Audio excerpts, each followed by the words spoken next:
পাক্কা 2 ঘন্টা সময় নিয়ে বসে বসে একটা বড় একটা টিকটক ভিডিও দেখলাম। তো হ্যালো গাইস, আমি ফিরমান। অনেকদিন পর আপনাদের মাঝে আরো একটা মুভির রিভিউ নিয়ে চলে আসলাম। দীর্ঘদিন এই মুভিটা রিলিজ হয়েছে গত রোজার ঈদে, বাট আমি রিভিউটা এখন বানাচ্ছি কারণ আমার এই মুভিটা দেখা হয় নাই সিনেমা হলে বিগ স্ক্রিনে। তো ওটিটিতে আসার পরে তবেই আমি দেখি, তবেই আমি রিভিউ জানালাম, কারণ হল প্রিন্ট দেখে বা পাইরেটেড কপি দেখে মুভি দেখে বা আসলে রিভিউ করার কোনো মানেই হয় না, এটা খুবই বোকামি। তো আমি দেখলাম রাক্ষস সিনেমা, মেহেদী হাসান হৃদয় পরিচালিত রাক্ষস সিনেমা। মেহেদী হাসান হৃদয়ের যে সিগনেচার স্টাইল যেটা থাকে প্রতিটা সিনেমায়, অ্যানিম্যাল, সরি, অ্যানিম্যাল বলতে ওনার যে সিগনেচার স্টাইল, ঠিক আছে, ওটা এখানেও বজায় রাখছে উনি।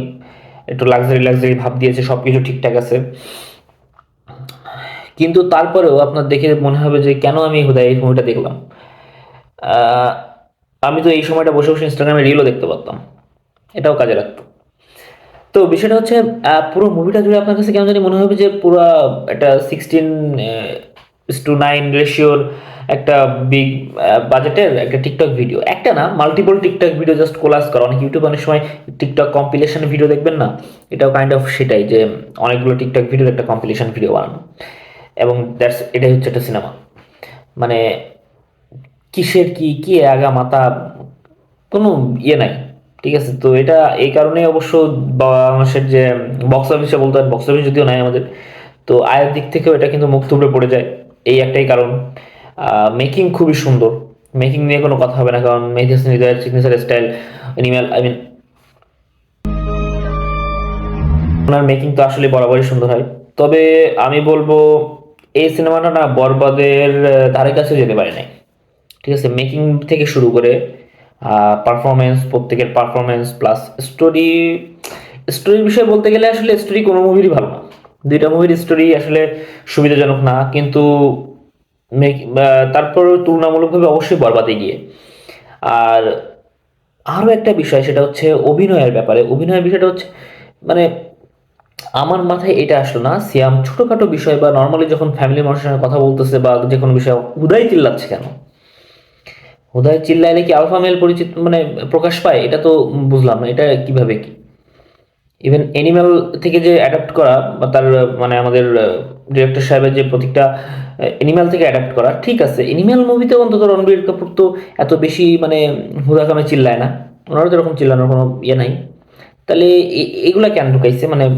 এটা আসলে ডিরেক্টরের কতটা দোষ যায় না, বাট অ্যাক্টর হিসেবে সিয়াম এরকম টক্সিক ক্যারেক্টারে খুব একটা সুবিধাজনক না আমার মতে।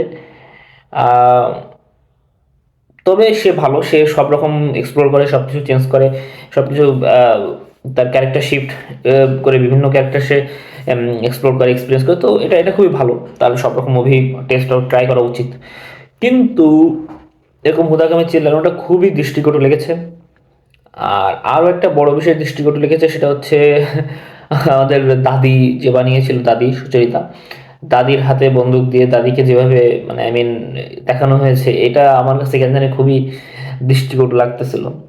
তো এখন বিষয় হচ্ছে দৃষ্টিকটু আমাদের কাছে, দর্শকদের কাছে যে যাই বালকাসার লাগুক না কেন, তাতে আমাদের ডিরেক্টর সাহেবের কিছুই যায় আসে না, কারণ ডিরেক্টর সাহেবের কথা হচ্ছে ওনার যা ইচ্ছে উনি সেটা বানাবে। ঠিক আছে, আর উনি সেটা বানাইতেও পারে, এটা ঠিক আছে, আমি মানলাম।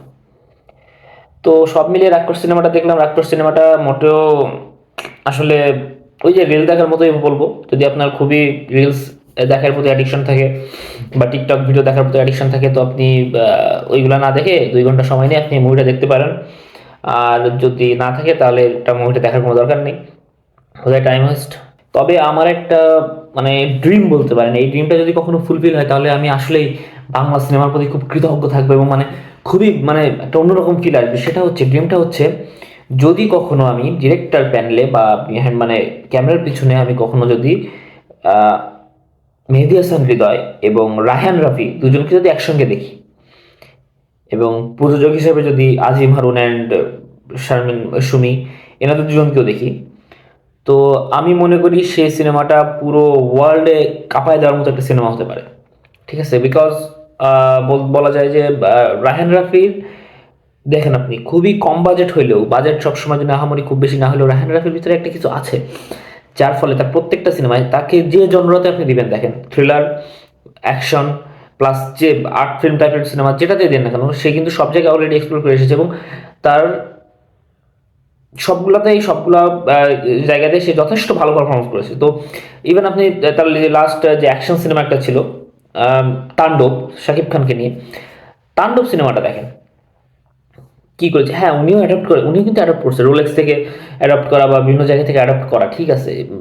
বাট তারপরে ওরা নিজস্ব একটা স্বকীয়তা আছে, নিজস্ব একটা স্টোরি লাইন আছে, যে স্টোরিটা আস্তে আস্তে বিল্ড আপ হচ্ছে, স্টোরিটা আসতে গিয়ে পরবর্তীতে একটা আগ্রহ জাগাচ্ছে দেখার, বা কি হচ্ছে আমরা বুঝতেছি, ঠিক আছে। তো এই সেন্সটুকু না আমাদের এই রাক্ষস সিনেমার ডিরেক্টর সাহেবের একটু কম বলা চলে, খারাপভাবে নেওয়ার দরকার নেই, একটু কম।